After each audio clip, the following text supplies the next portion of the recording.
drunk before, and we were like, because he was drunk, he was initiating so fucking much, and he was talking like an ENTP, and but it was odd because it was like you could kind of see Effie Trickster was there.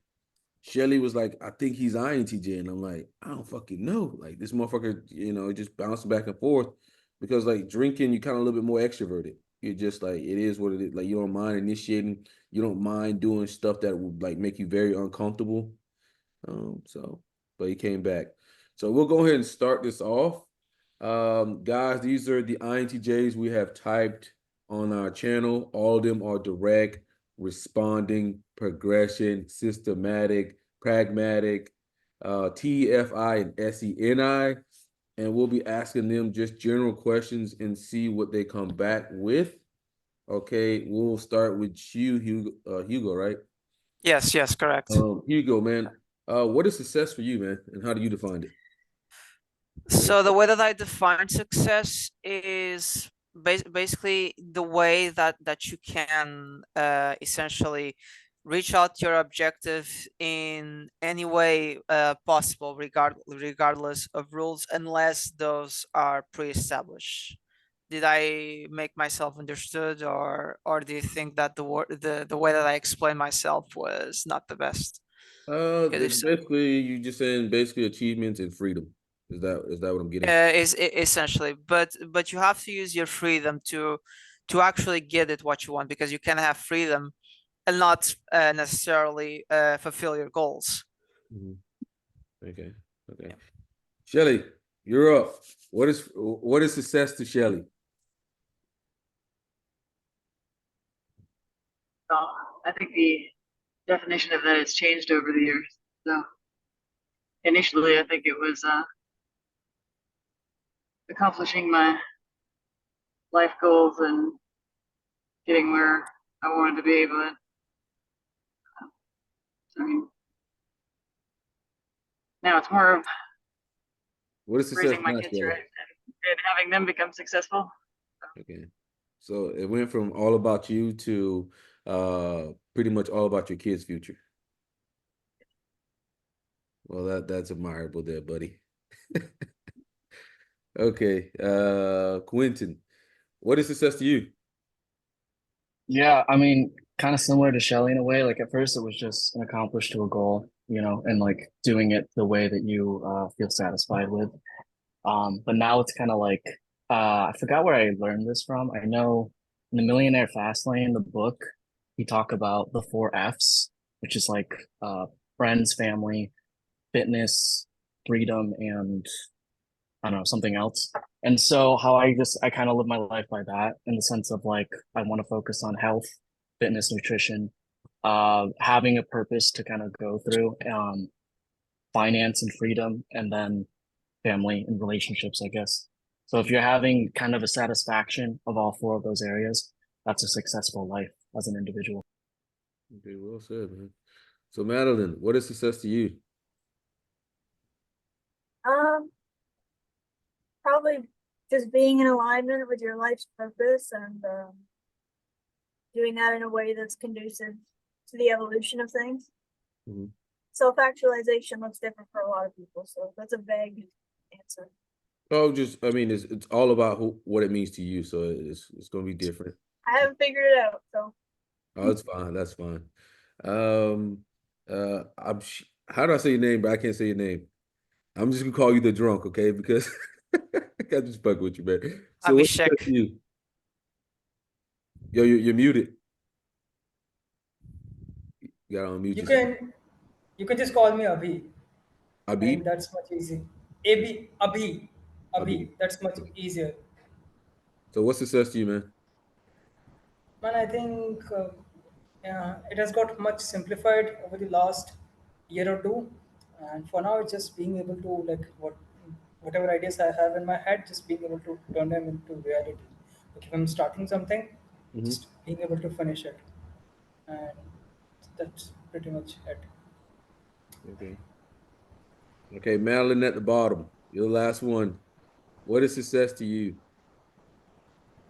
To me, it's when I am able to do stuff without thinking about money. Like once I get to the point where I can build a business without having to think about like the profit of it, because I do want to be, doing a lot of stuff without having to overthink it. Okay, so I don't this know if that answers the question. I guess so. I hope. it seems like it's in alignment with everybody else. It's basically like freedom to do what you want to do without having to worry about, money or anything like that. So that's a little bit different. Okay, so we'll start with Hugo here. Man, what makes you happy as a person? Like, what do you need to be happy?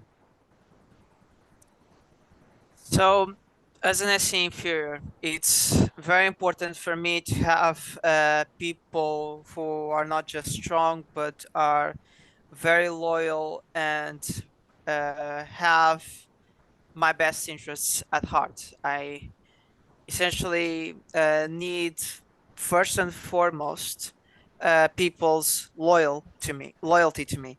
Um, it's needed because I can then count on those people, so that I may in the future Yeah, can't try to um, reach my goals in some other way. So I need first some people to exchange information, and also to help me not just do in what I do not know how to currently do right now, but also to um,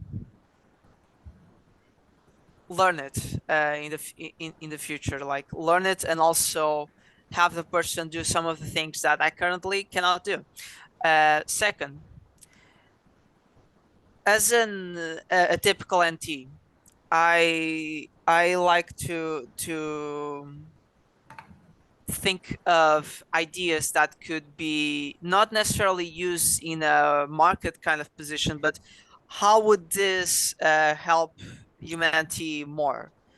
And one of those things, I even am writing it down, and it's about personal history, which I think that everyone should practice it. Everyone should at least try to have some sort of physical existence of information, which is why I still think that people should buy and collect CDs, DVDs, and man, even floppy disks. I believed unironically that we should go back sometimes to floppy disks, but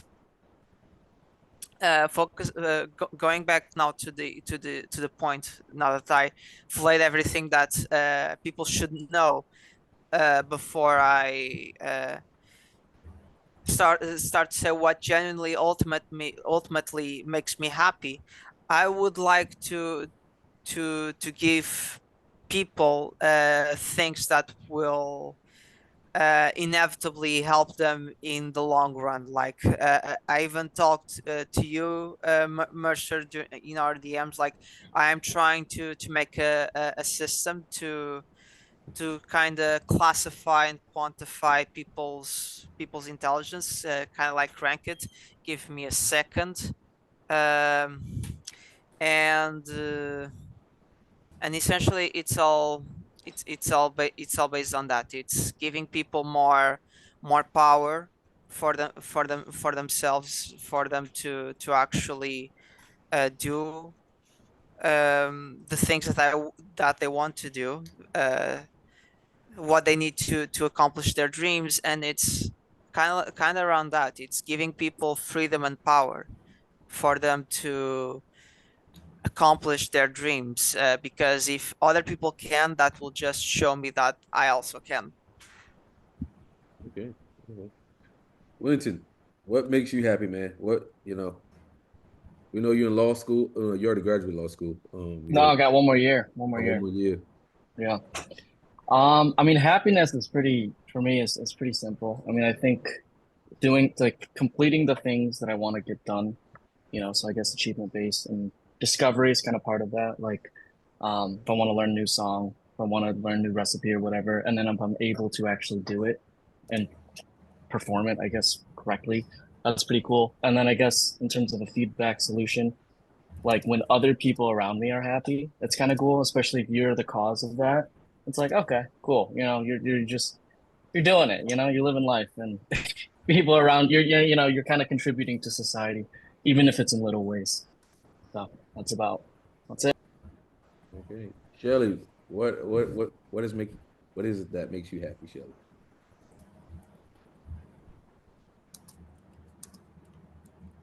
Shelly, you're muted.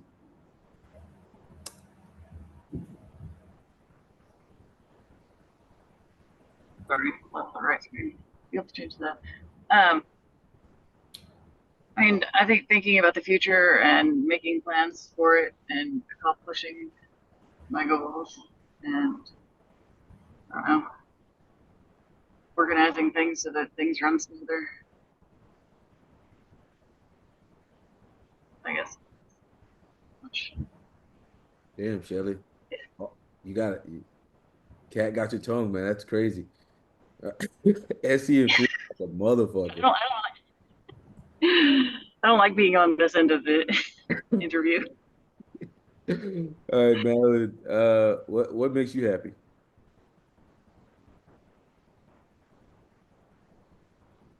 Madeline, you. Yes. Oh, sorry. I guess I have a need to be understood socially. That would entail like having a practical outlet for my inner mental wanderings and stuff like that, and being taken seriously. Mm-hmm. Okay, that's short and to the point there. Okay, AB, what makes you happy, man? Doing things where I can just loosen up, like just lose myself in the moment and let go of everything that's cooking up here. Uh, then I just get back to my work. Mm-hmm. No, it's too short. Just work for you. Okay, Madeline, what makes you happy? Answering last is kind of annoying because it'll sound like I'm copying everybody else, but pretty much accomplishing things, and I do like to share my ideas with people, even though I only socialize like once a week. Oh, damn. But every time I talk to people about things that I learned during the week, it feels nice to be able to share it. So what I'm picking up here is that all you guys seem to like want to help other people, with your knowledge, um, giving something back. It seems though all you guys have pretty much said that. So that's pretty interesting, pretty cool, because a lot of people think, you guys INTJs don't generally care about people that much. So it's good to see. How do you And that's a bad one. let's start with Hugo here. How do you deal with being around people and how does it affect you? Because you guys are introverts, so. Honestly, this question is asked in a way that it seems that there is like an issue with people, Mm-hmm. and I do not honestly see people as usually as a burden unless like I already know them. Like people have like an a clear initial kind of value that's based on the knowledge that they're willing to give to me, and anyone can have that, and people can either help me and give me good information that will help me in the future, or people can be a total exception and indeed not be the kind of people that I would want to surround myself with. But there's always that possibility, and I'm always willing to hear someone out, especially when I do not know that person. Like the possibilities of what this person is going to tell me is endless, essentially. And like, I would love to know what I would hear from said people, and they can also be eventually part of my goal to create a better society for other people. So like, I like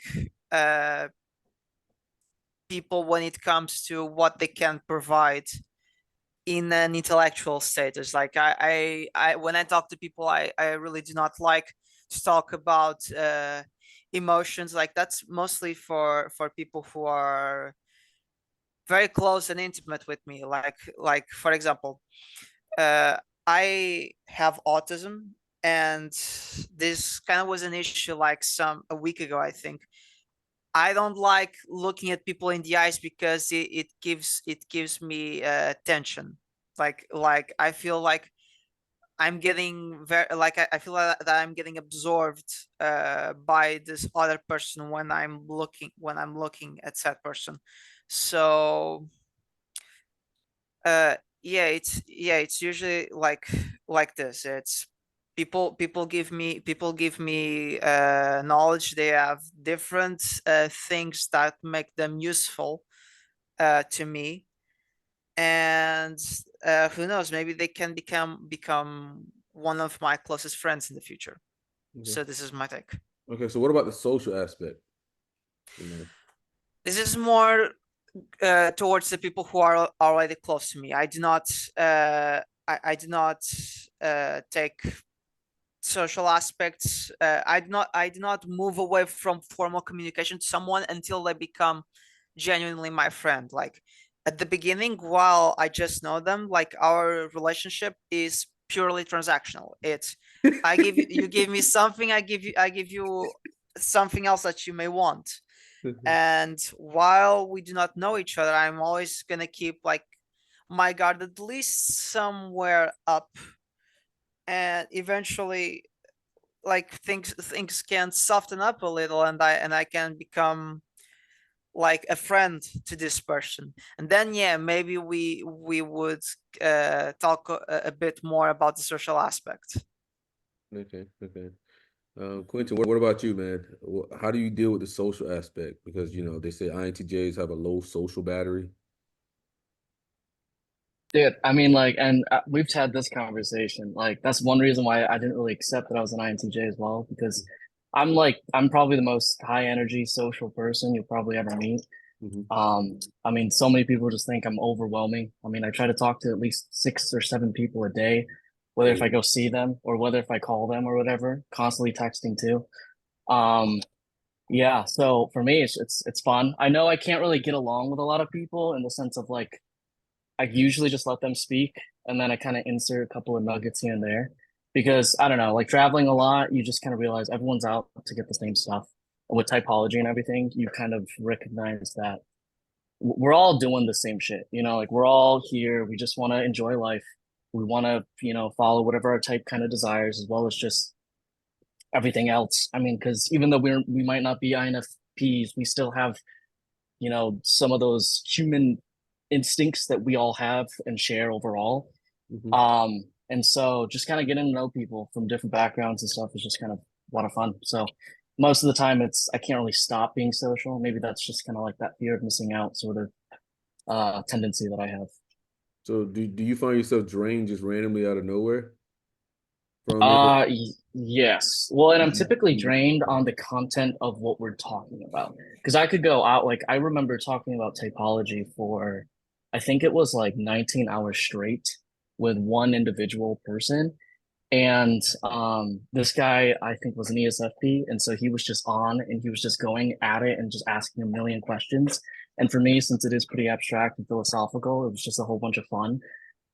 Keep in mind it was kind of an introverted relationship, just being a one-on-one scenario anyways. But yeah, and he ended it. I didn't end it. So I forgot what you were asking, but yeah. I was just asking about the social aspect, but that's fine. Yeah. Not gonna lie, what this guy did is insane. 19 hours of typology. That's woo. Woo. I mean, you say he's ESFP, so that'd probably be really hard for them to understand what's going on. And then after a while, I'm just gonna get frustrated and shut that shit down. Yeah. Well, he was interested in it, but because I mean, the fact that he is pretty concrete, it was mostly like uh it was I don't like a novelty, I guess you could say. He never talked to me after, and maybe because I was just annoying or he was like, this is stupid, but it was still fun for me. Did you have to go down from the base up? Like you had to break down what cognitive functions are, and then like how they interact with each other, and like basically give him like a PhD level course in 19 hours. Yeah, basically. I mean, he just knew MBTI as Myers-Briggs. And so he was still in that habit of saying, "Oh, you're a J type, you're a T type," and so I really had to kind of just obliterate that frame of reference and kind of go with. I've got Linda's books, and so going through that kind of was helpful as like a concrete, tangible thing that he could see it. Mm-hmm. Yeah, yeah. I noticed like if I'm talking to people out, then I have to break it down into like something that they can see it in as a vehicle, right? Basically, you can't say like TE or something like that. You'd have to say, man, don't you hate somebody who's always like referencing sources or some shit, and then then they'll get it or something, or like Yeah, exactly. you have to like break it down into like a baby's food, like But Shelly, let's hear about you because I already know your shit's bad. Yeah, I just avoid social interaction that's voluntary. But I do have to talk to people like for my job, so I mean I'm perfectly capable of talking to people. I think I just feel more socially awkward when it's, you know, a group of people I don't know. And I don't know. I just feel kind of like I don't really fit in. And I don't really know what to say. So yeah, I just avoid it. So how do you do with your social battery?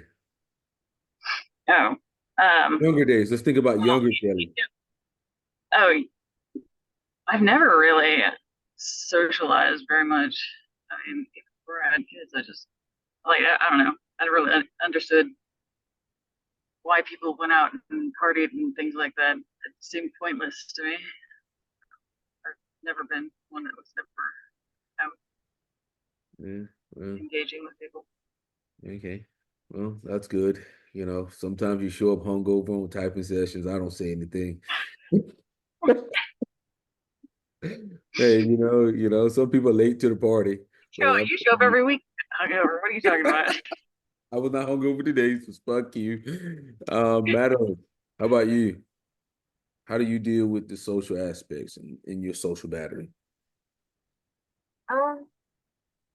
I would say I have a very low threshold for other people. My patience can run thin very fast. I don't tend to realize that until it's too late, to be honest. So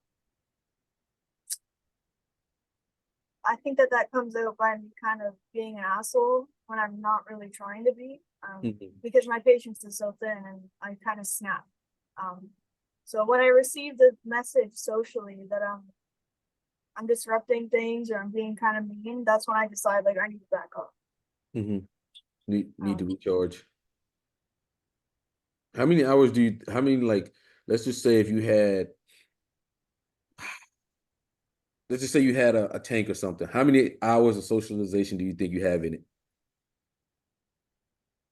Depends on the day. Maybe 1.5, 2. You said 1.5, 2. Yeah. That's pretty bad. Shelly probably got like 30 minutes, so that ain't that bad. Going into a coma at the end of the second typing session. I said I'm going into a coma at the end of the second typing session every week. Thomas is worse, dude. I can just see it in the typing session. Thomas is like, so I just get glazed over. Especially if someone's talking too much. Thomas is like, yeah. Well, another thing that makes me want to avoid it is like just people talk about things that I have no interest in. So what's the point of going and talking to people when you can't really engage on a subject that you have interest in? Yeah, yeah. All right, AB man. So how's your social things? Um, What bottles of beer? Okay, I'll get serious. So, I think there are two kinds of socialization. I'll put people in two categories. One is when I'm able to strike a conversation with somebody. Like these are my people, these are my vibe.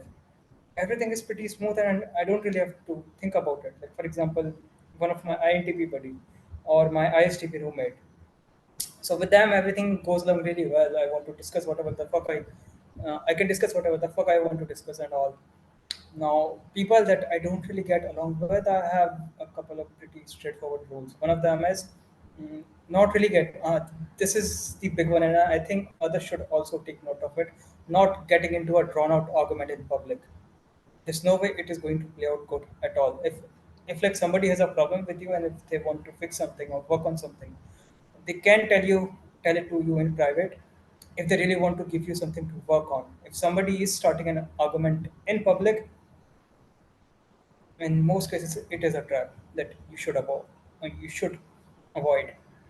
Second being like usually when somebody, like I'm in any kind of situation, I'm conversing with people, usually most people want some sort of validation or something. Somebody would want to talk about some stupid idea that they have. Okay, cut on the stupid.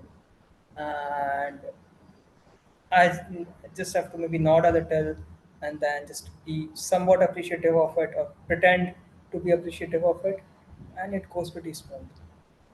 Okay. Mm. All right, And man. if I don't have the battery, I can always get one or two cans. All right. I'm interested to see what she has to say. Malin, what do you have to say about your social battery? I'm pretty sure they ain't said what you said this time. Of course. I guess I'll just share my experience. So I have a rule for myself to at least do socializing like once a week. Yeah, that's what I said. It's like a mandatory church thing. So that's the only socializing I do. And I would be able to socialize like half the day. It'll be pretty long, but then I don't really put myself out there. Once I'm at church, I usually sit and just stay with one person that I'm really comfortable with. So it's not really socializing, I guess. It's like just being out there. I think I need to do that. Um, Sometimes though, when I'm at church, I would go to the bathroom and just do nothing there. Sometimes it'll take me like 30 minutes to realize, oh, I've been in here for too long. I need to get out. So that's me recharging probably. Um, and yeah, that's how I deal with the the outer world, I guess. Yeah, that's cool. Okay, so INTJs are known for a TI critic, right? So I want to know how you guys deal with TI critic. Okay, so how do you deal with people? We'll start Hugo as always. How do you deal with logical fallacies from people or people being inaccurate? Because as the critic is how the critic is expressed is very negatively. So first of all, it's very important to notice that the way that I express the critics in a text-based conversation is very different from the way that I express the critic in either voice chat call or in person. Like when I'm talking to you, it's different than when I'm texting you. Usually when I'm texting you, and this is kind of like understandable for the average Joe because you do not want to be all the way typing unless that you're maybe on computer and you have quick hands like me. But like when I'm on mobile, I don't want to be usually typing my responses. So I'm just gonna say something like, "You're stupid. I don't want to talk with you." When I'm on my computer, I'll at least try to make the minimal effort to do what I'm gonna say right now because when I talk to people with my voice, and I have their reaction on the spot as well. Like I try to do it fully. Usually, the way that I do it is I try to test their theory on the theoretical level still. Like I'm not like saying people, okay, you're wrong. Like what I'm gonna tell people is like trying to give them a fallacy, like trying to give them a situation where what they said would not work, or try to give them an example, like intrinsically giving them like a situation where they wouldn't be comfortable to defend what they're saying. Like the objective of this is essentially to make them think about the thing that they said.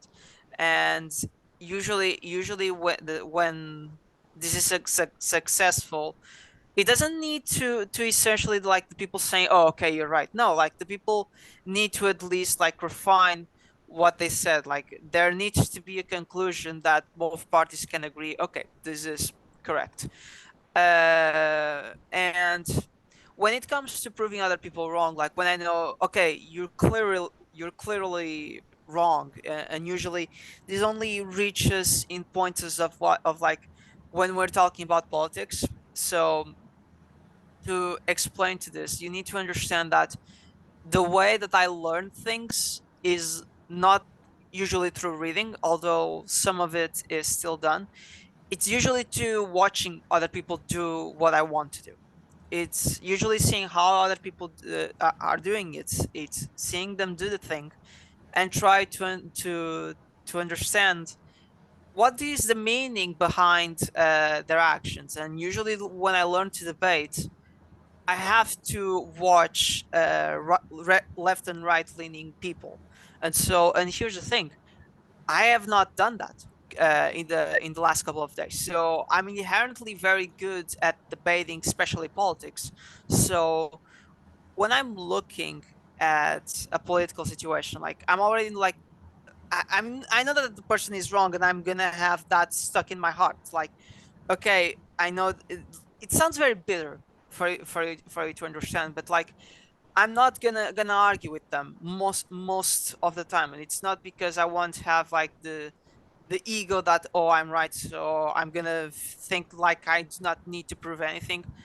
No, it's genuinely because like I know that there is proof, because I've seen other people debate the same type of thing and actually succeeding, but I don't know how to do it currently. So unless I know how to explain this, unless like I know the reasons behind it, it's not very abstract like it is with politics. I'll try to give the person a situation where they will feel uncomfortable expressing their logic. When it comes to something that I cannot defend myself, usually when it comes to through politics, I shut the hell up, simply. Okay. All right, Quentin, you're up, bro. How do you deal with people saying incorrect stuff, logical fallacies? I mean, okay. I mean, right. There's gonna be two thoughts on this. The first one is from my perspective. The second perspective is through everyone else. And so, I definitely try to categorize the people who I'm willing to actually have a discussion with, like everyone else, and then the 2% who I deem are like friends who actually have the capabilities and desire to even talk about certain things. But with fallacies, I also recognize that we all commit fallacies consistently, even when we just have blind spots. So I'm not necessarily too concerned if people are actually making these fallacies. My concern is mostly if someone calls out the fallacy, is how do they react? Do they get defensive? Do they get aggressive? Do they use ad hominem? Do they use, well, you do this too? Are they hypocritical? Do they just kind of shut down or get emotional? That's really what matters to me. But as long as you have a relatively deductively valid argument over like a sound argument, I'm pretty much okay with allowing you to, I guess, or not critiquing what you're saying. Most of the time for the 98%, I just kind of let them think what they want to think unless they're really trying to push me to do so. Because in the end, it's not worth it. I mean, like what? I don't even remember half of the people that I argue with. It makes no impact on my life. It probably doesn't make an impact on their lives. And the ones that it really just ends up in burnt bridges by that point, you know? And so I still have a problem with that even today with some people that I am vetting for as close friends. But I mean, ultimately, it's just you can't really stop it. And people are just gonna get butthurt. I mean, what, like Robert Greene's Law of Human Nature book, where he talks about that everyone has fragile egos. Like if anyone calls you out, people are just gonna get defensive. So it's like there's not really a point unless you're trying to get an active discussion. Here and similar to Hugh, like hearing both sides with the left and the right in a political situation is just I'm very open to that. And maybe like with the Big Five model, very open to the new ideas, but very disagreeable if you don't really have your shit in order. And there's a point where I just kind of cut off that communication. Oh, well said. Shelly, let's hear about yours. Repeat the question. You know exactly what the fuck I said. How is TI critic for you?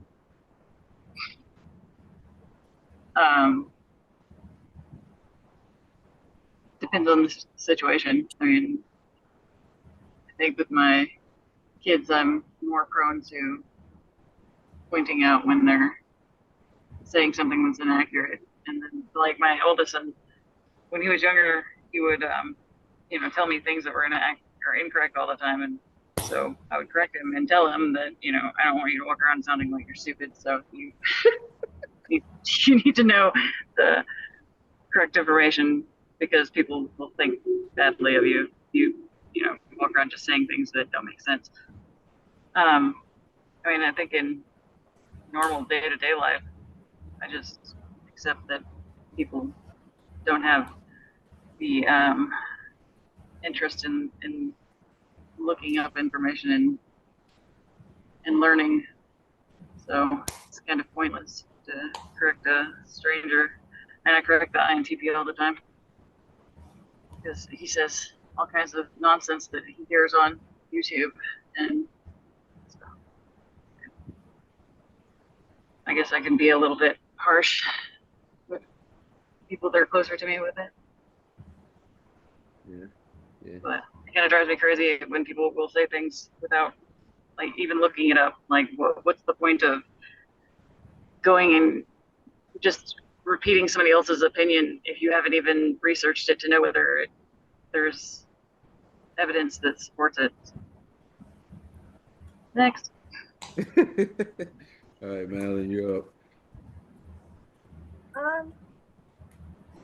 I think that mine can come across as very stubborn and uncompromising because I get really frustrated when people contradict principles that I know are true, especially if those principles are kind of countercurrent. So not everybody's going to just immediately get it. But also, I think it's my responsibility when I'm talking to anybody to gauge for their willingness and ability to understand me, and also to tailor my words so that they can understand. You want to give them an opportunity to understand. Mm-hmm. Yeah. All right. AB, give us, how's it for you? So there are two aspects to it. One, if I'm in an argument with people, I have a certain threshold that this is the amount of energy I'd be willing to expand. And if it gets beyond it, I'm like the argument is done. I withdraw and I just put my energy somewhere else. And there's just no need to argue. And my life has I've kind of anchored my life in this way. Like in my current job, I am the team lead, so I don't really have to need to argue with anybody for any kind of implementation. And even before that, mm, I switched a lot of jobs where there were some uh, like I wanted to do things certain way because that made sense to me, and things were not working out. I just quit them, and I've mostly worked on projects as a independent developer. So so far it's been the case, and like fan like when it is forced upon me, I don't really react nicely to it, and I still haven't figured out a way to deal with it. And mostly, also there are two kind of stupid people. One kind of stupid people who are aware that they're stupid, right? And it goes from adorable, mildly annoying, definitely amusing, right? There are second kind of stupid people who don't know they're stupid, and they can sure as hell have some reality check, and it usually ends up okay. So the place that I'm from, it's a bit wild, and it usually ends up either me punching them in the face, or some shit starts off, and I will have to punch them in the face if I am not the one to start it. Mhm. So Yeah, that's funny. Like Kyle's dad is an INTJ, and like at the job, he's always like Kyle's like he has to deal with TI critic all the time because his dad's like walk around there. Why is everybody so fucking stupid? Why is everybody so fucking stupid? I can't stand a stupid motherfucker. He's like because he's kind of like redneckish too. He's like I can't and stand a stupid motherfucker. Like God damn, am I the only okay, smart motherfucker around here? Like now that's TI critic. now now that you He's acted got out it like this, bad though. Like I've got an INTP to explore. Like whenever like this is the way I rent out, and I usually do it with my INTP buddy, and thank God he's there. mhm, Like, are you a bit into bikes? yeah. All right, So, Madeline, how do so you deal with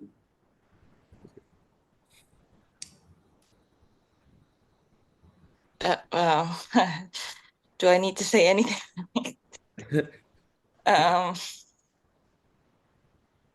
yeah, if I'm actually in the mood, I'll try to ask them like, uh, how, where did you get that information from? Or like, just kind of dig where, like, how they actually encountered that information that they think are right. So after finding out that, it's just stupid articles from Google or something like that, I just, like walk away like, oh, sorry, I'm out, you know. I don't have time for all that. Like, yeah. Yeah, it makes a lot of sense. Okay, Hugo, man, you're up again. You're up again. Okay. So what's the best piece of advice you would give to another INTJ?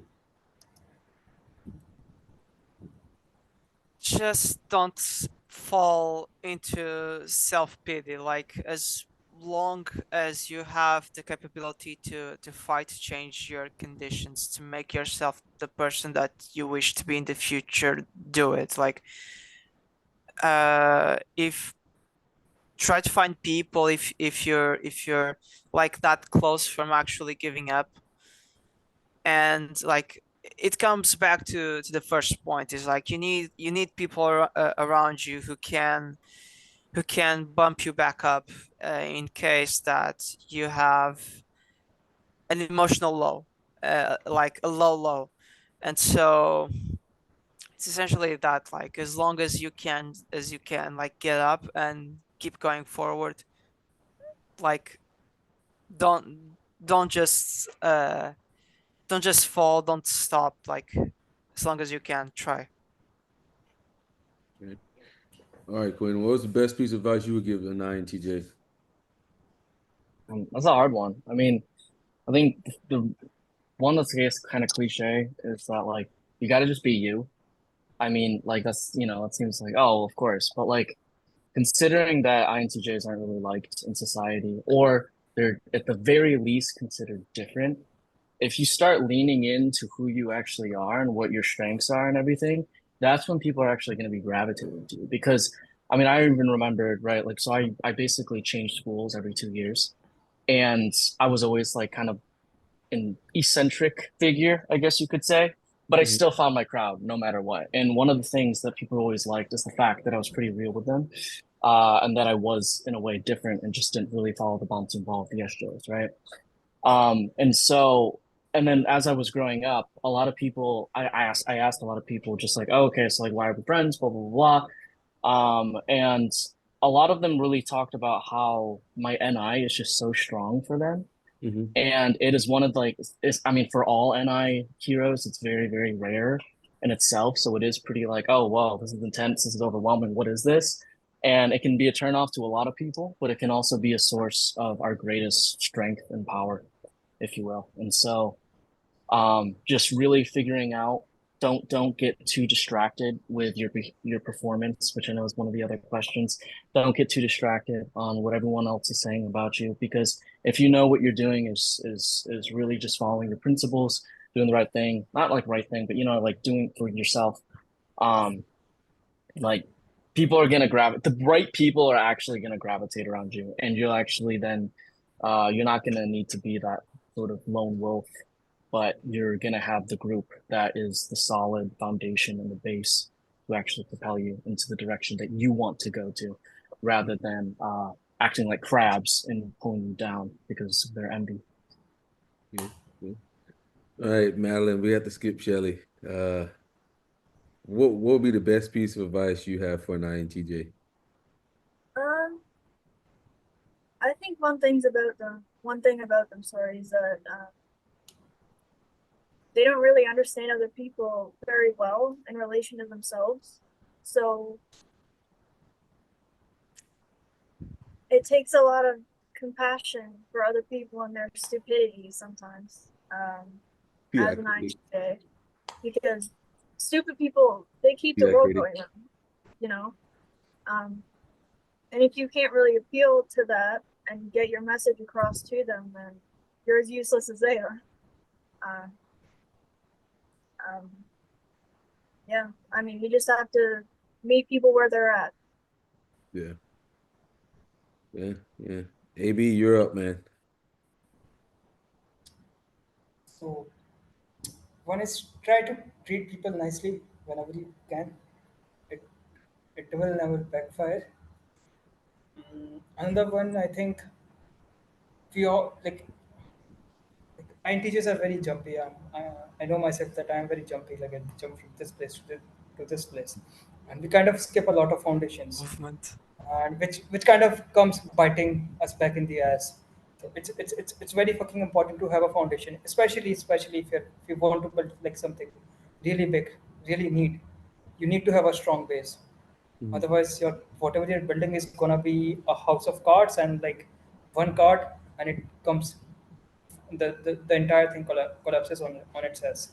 So focus on building a and especially be absolutely fucking patient when you're building your base. It's gonna be very slow. You might feel very jittery, like what the fuck, man? Why do I have to wait so much? Why it's taking so long? But once you have a strong base, you can move at 10x, 100x speed, Mhm. and and then you will thank yourself for staying so patient. Yeah, yeah. Building a base, man. That's very important. All right, Madeline, what's the best piece of advice for you? Um, what I know is that when we plan things, we like to, follow up with it, right? We want to do things a certain way, the way we planned it.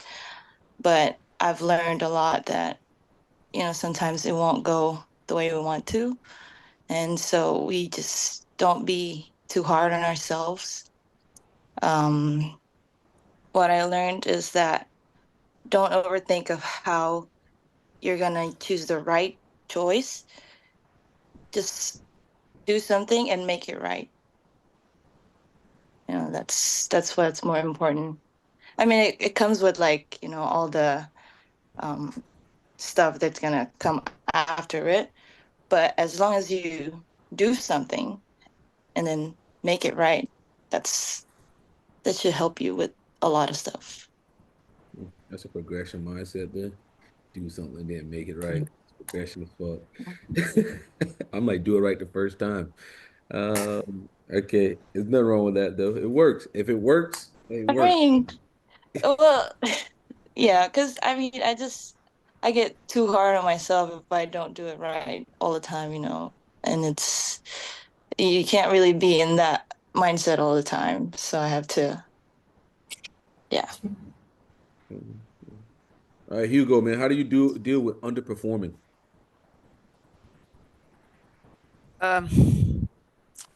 Well, in my case, it's usually a pain in the neck. It's my number one source of anxiety is not having enough progression, is like any sign of stagnation, which is usually when I'm not performing. And by the way, performance is not just when I'm being observed, it's also personal. So when I'm not studying, when I'm not programming, like I feel like I'm underperforming, I feel that I am not doing enough, and so it highly becomes like a rush of anxiety, and I honestly do not wish to be under that situation, and especially I do not want any INTJ, even like my worst enemy. I do not want him to have this kind of anxiety, because not also because it actually gives me the thrill to have the people who my opponents to be acting, but also because like it's honestly something. It doesn't help anyone. It doesn't help anyone essentially. All right, Quinn, it's up to you, man. How do you deal with underperforming, man? I mean, the first thing I typically do is, I become that workaholic. I mean, I remember there's this, when I first started playing guitar, I wanted to play like 10 out of 10 mastery level stuff. And so that was all the stuff that I really started to play, because then all the chords and all that stuff was way too easy. And so I remember, I think I spent about 11 hours trying to do 6 seconds of a song, and like my fingers were bleeding and everything. And I finally got it. And so really just kind of pushing through and getting it done. However, to your point, right? Like if there's too much stagnation, and if I'm not really doing anything and not improving, and it's been weeks on end, well, then I'll just be like, I'll rage quit at that point. But of course, there's some, and this is me just being dumb, but I would say, oh, it's not worth it. It's dumb. And I'm just projecting that I'm just a failure at it, and it's sad. But like, there's some things that you can't really say screw that, like with school, I know that for sure. If I'm underperforming in a class or something where we're deliberately stacked against each other because it's based on a curve in which and you can only like 10 people can get A's if there's a class of 50 people. Mm-hmm. And so I can't screw that up. And so again, similarly, I would have to just grind it for a week, 2 weeks on end. I remember I was in the library from like 8 in the morning to about 2 in the morning the next day, and I would just wash, rinse, and repeat until I finally got it. Yeah, push through. So toxic stuff, but it works. All right, Shelly, you're up. How do you go about underperforming? I'm not sure that I can underperform for any extended period of time, just because the way my mind works, it like makes me feel, like I'm not living up to my own standards, and so it kind of pushes me back into trying and accomplishing what I need to get done. I mean, I can kind of be perfectionistic with things, so I think that's like causes me to not want to try. I mean, because I get so tied up in trying to make things, perfect. But sorry, distraction over here. But I mean, that can kind of push me into like a headspace of not wanting to get things done. But like I said, it's just the way my mind works, is that I have to resume trying. And when I do try, it's always to meet my own standards. I don't know that I've ever really had issues Yeah. With- I mean, with that for any long-term period of time. So, and then for advice that I would give INTJs, because I didn't answer the question, I think that would be to work on FI. I mean, to really kind of try to understand your own feelings. I think in society that men are kind of made to feel like they aren't allowed to have emotions. And so a lot of male INTJs I've noticed don't seem to really develop their FI, and it kind of comes out in the form of rage instead of trying to understand where other people are coming from and learning and growing as humans and whatnot. So that, and also to think of alternatives if you have a plan, because I know we get so set in our heads on what we're trying to accomplish that it's hard to see alternative options. And I think I got tied up in that when I was younger. Like I couldn't see anything beyond what I had already planned out. So I just skipped step one and went on to step two. And I think that's a very, very bad thing for an INTJ human life. Yeah. Well said, Shelly. You recovered here with some good stuff here. All right, Madeline, how do you deal with underperformance? With what, sorry? How do you deal with like underperforming in a set thing? Like, let's say you're in a set situation and you're the worst person there. How do you deal with that? Well, one thing about INTJs that I've noticed in my experience is that they tend to have a holier than thou attitude, intellectually at least, because they think that they're the most skilled or intelligent in the room. Mm-hmm. And they think that that's an egoic thing, that means something about themselves inherently. But I think that when they underperform, they can make that mean something about themselves, Mm-hmm. when really it's just that it's a lack of skill, a lack of practice, something like that. Mm-hmm. So I guess it's just trying to remind yourself that progress isn't linear, and you have to like take things as they come and not expect yourself to be perfect on the very first try. Mm-hmm. Okay. Well said. AB, you there? Can't see you. So, okay, so Okay. there are a couple of there hasn't been just one consistent way to deal with whenever I'm underperforming, and I don't exactly remember most of them. Past 6 or so months, it's usually I'll get like first I'll beat myself up to the point I'm like, what the fuck I'm even thinking, and then I'll just go with my ESTP and just get some, just get drunk and like have a night where like SD grip. yeah, I'm just gonna get drunk and I'm gonna get drunk as fuck. And it's like I'll start drinking at fucking 7 in the morning, and then we will keep drinking till the 7 in the evening of the next day. That's like 48 hours of drinking, and that will completely. You get drunk And away.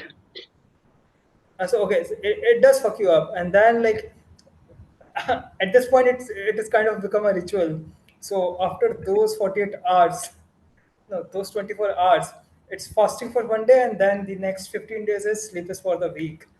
Like that's how it happened in the last hackathon.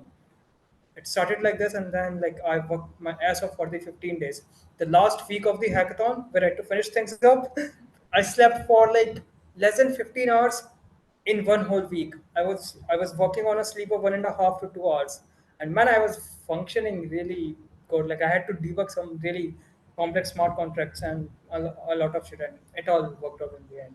I did win that hackathon. So Yeah, man. I think I don't know how you do that. also, also after those 15 days, you gotta go back again to the same ritual of getting like one or two bottles.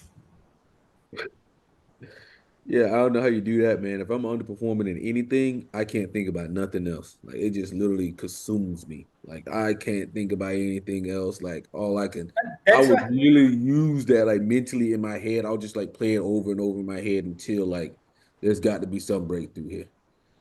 that's the reason I'm drinking, because I cannot think about something else and it's eating me up. You gotta try to run. All right, Madeline. How do you deal with I'm underperforming? like,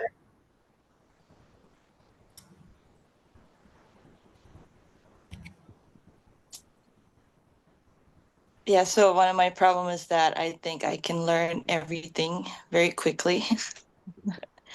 It's just, I don't know. And I mean, most of the time I do. I can actually am able to learn things very quickly.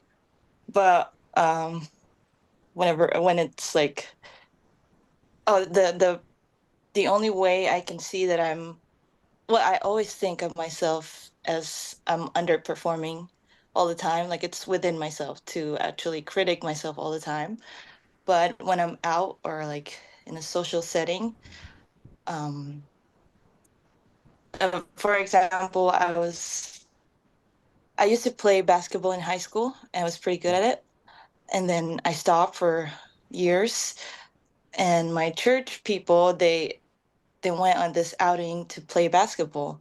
I was like, okay, this is like it's me. I know this. I know this. And then when we got there, someone was playing.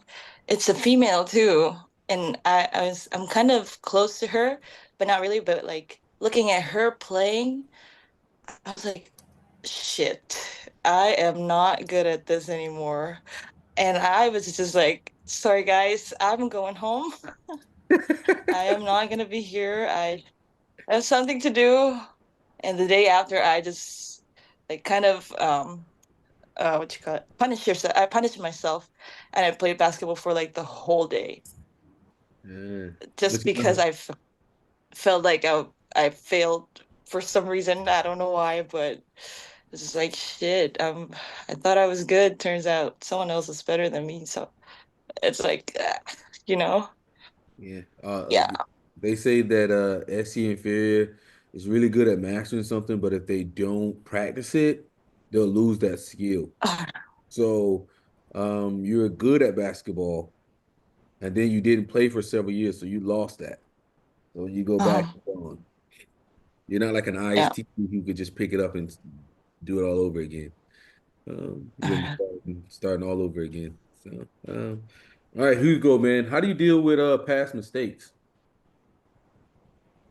Past And how mistakes do is you usually, and I do not say this just for me, I think this is for every INTJ out there, especially when it comes to using the John Beebe's model of the 8 cognitive functions instead of the original Myers-Briggs definitions of set functions.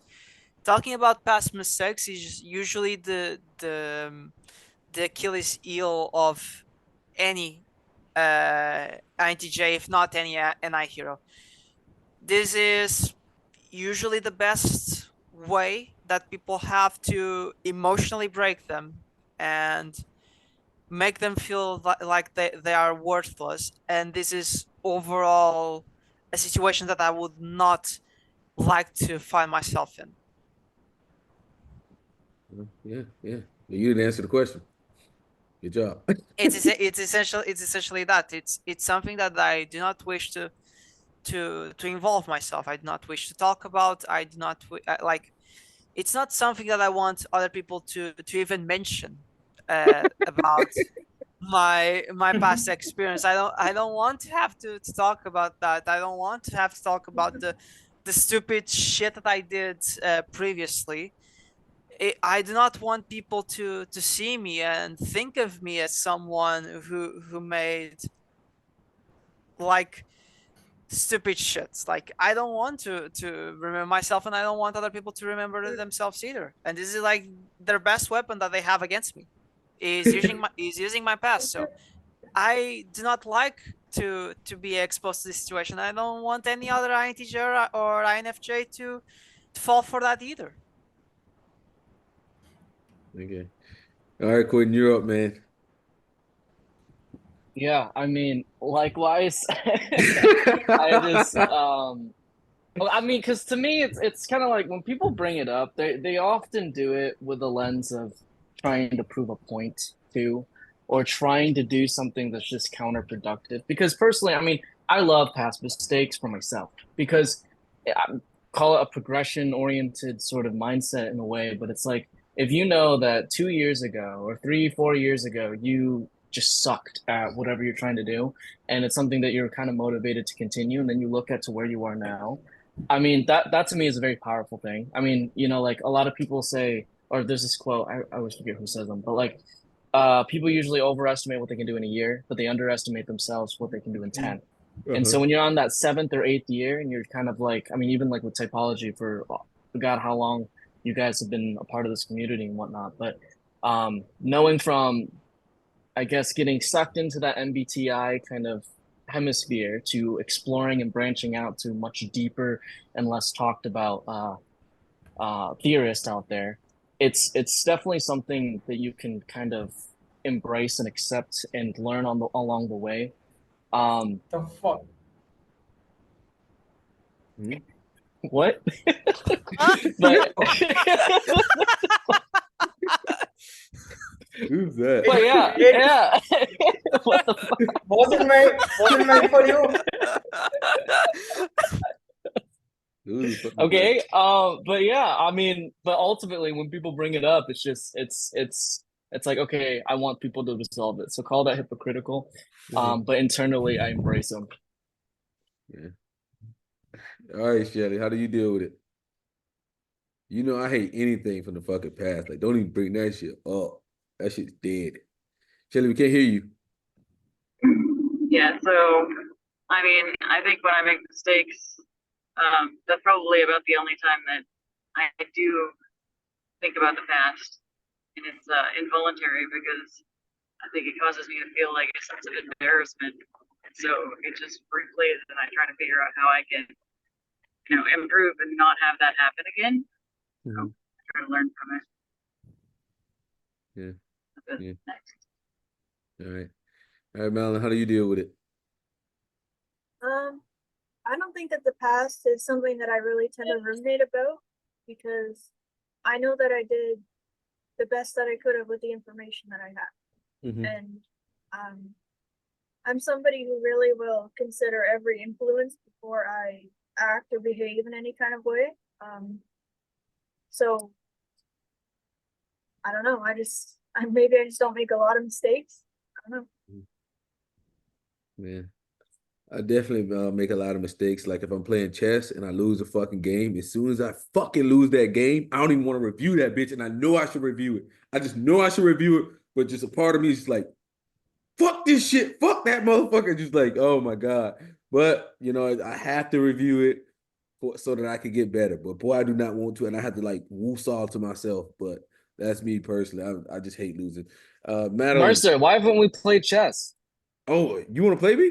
Sure. Yeah, I want to play you. What's your elo? What's your elo? Okay, I do a lot of unrated stuff. I'll disclose it later. What do you Like, mean? it's not great, but I play You're higher fucking level people. INTJ? What are No, you scared to say elo? No, because what I do is I do unrated matches and I limit it to 15 to 1800 players. Oh shit. So my elo is trash because I'm trying to play higher players. But 1500 is actually really good. What are you talking about, bro? 1500 is a lot. Yeah, but my rating itself isn't great because I play unrated. But you So play he's just filtering the players, I guess. Yeah. I think Yeah, no, exactly. So How many like of those games do you it's actually on the win? record is like 800 or 900, but I don't play 800, 900 people. I deliberately play unrated 15 to 18. The only thing about them I lose a lot, but the only I'd thing also about win. playing the 1500, 1800, they seem to go by more of like textbook and book moves a lot of times. But like when you playing like people that suck, they'll put you in predicaments you ain't never seen before, and then you're like, fuck, I gotta figure out what the fuck I'm gonna do here. And then, that's chess for you, But if you want to get up to that 2000, you got to play a little bit by the book. You gotta pay a lot by the book, man. You gotta pay a lot. but it's sometimes for me, it's just like I get too focused on, like, I feel like my brain is too focused on what I'm doing instead of like taking a bird's eye view back sometimes. Because a lot of times you need to take that eye view back to like see the whole board and kind of put in what the fuck they're trying to do too, because they're trying to do a certain strategy as well. But I get sometimes so focused on what I'm doing, what's my moves and stuff like that, that I could fuck up sometimes. But I'm down. Honestly, Mercer, your point of view where you don't want to watch the games that you lose review, I mean, it's kind of like interesting because usually the games that I lose like the worst, like the ones that I have the most mistakes, is usually the first that I'm gonna review. Man, no, I had made a point to review every game, but sometimes it's a lot easier to review a winning game than it is to review a losing game. I'm just gonna say that. It's a lot easier to review a winning game than a losing game, you know. I think that the gains are just bigger if you review a losing game. It just hurt, man. It hurt my pride, made Yeah. me feel worthless. But Madeline, you're up. So how do you deal with the past? I just kind of force amnesia on myself. Because it hits me at a certain like time sometimes, and like, why the fuck did I do that? Like, like I don't like it, so just stop. Sometimes, like right after I do something wrong, I would review it and I would regret it, and I will numb myself by watching something stupid. Like It's the watching way. No, go on, go on. what? I Oh, was gonna say that's your way of your brain trying to protect you. Yeah. Yeah. yeah, exactly. I usually get a lot of I usually forget a lot of stuff because I do it, voluntarily. I don't want to remember things that I don't want to remember, Uh so yeah. Damn, that's funny as shit. Try to forget. All right, AB, you're up, man. What the fuck, guy? Yeah. So there was some shit happening. I forgot to mute the mic. Man, I think about this pause. Man, I usually deal with it by forgetting it, and it doesn't. It's not very hard to forget. Plus, how do you put it? Like, I haven't yet made, except for that one interpersonal thing, I haven't yet made a mistake that I was not able to flip on its ass. What I mean by that is, I did something wrong, and it wasn't working out. But instead of what I was originally building, I completely like morphed into something else, and that the mistake that I made was a very important factor, a very important why. I was building A, and then I started to build B. So now that B paid off more than what A would have paid off. So in that sense, like, uh, usually, say if I made a mistake right now, Mm-hmm. there is some input coming. So what I'll do is I'll try my best to process that input in real time and see what I can do about it. And that's about it. Like, I don't know. Other than that, I know I live in a perpetual state of Alzheimer's, man. It's very hard for me to remember what the fuck happened 3 days ago. That has gone past. Fucking Madeline. Okay. Okay, so last question here. Hugo, what is intuition to you and how do you use it? For me, it's my way of not just knowing what will my future be and what will I strive for. It's also how will I reach it.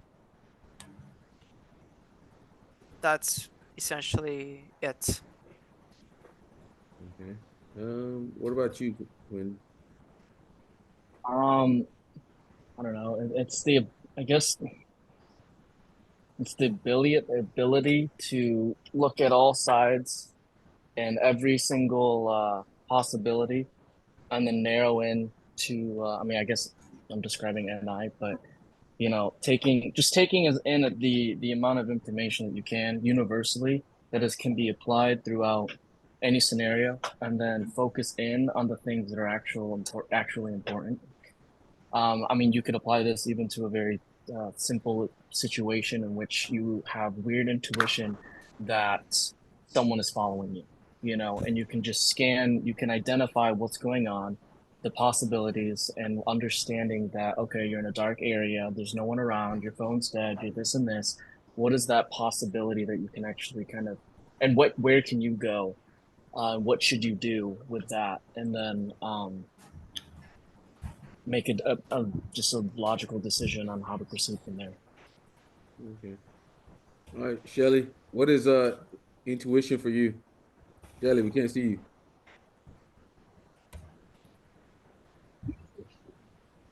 So what is intuition to me? Yeah. I mean, I think my own use of it is just collecting data from what I'm observing around me and what experiences I've had, even though, you know, it's not really within my conscious mind.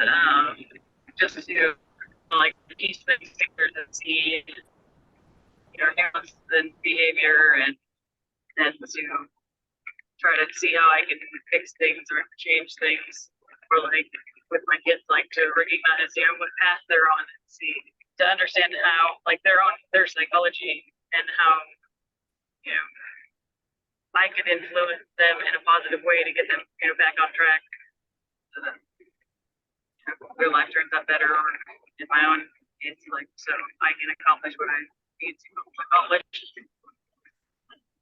Okay. All right, Madeline, what's intuition for you? I use it to gauge an understanding of all kinds of developments across time, which is essentially what NI is, for the sake of avoiding pitfalls and discomfort and stuff like that. But I also like to use it to understand, I guess, the essence of anything that is around me. So all phenomena, really. The principles behind all things. Okay. All right, Madeline, what's intuition for you? I think for me, there's like pros and cons of intuition, the way I use it. I like to think that I'm able to look at the bigger picture of everything, you know.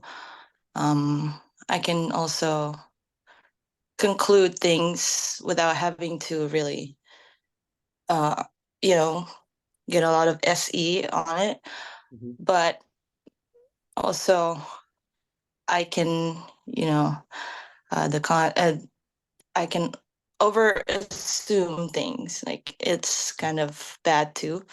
I have an ICJ friend, and he hates it every time I like assume things, even though I know I'm right. But he doesn't like it when, you know, he doesn't like it when I call him out on things without him having to explain it to me. So I have to sometimes keep it to myself. That's probably one of the things. But yeah, I am,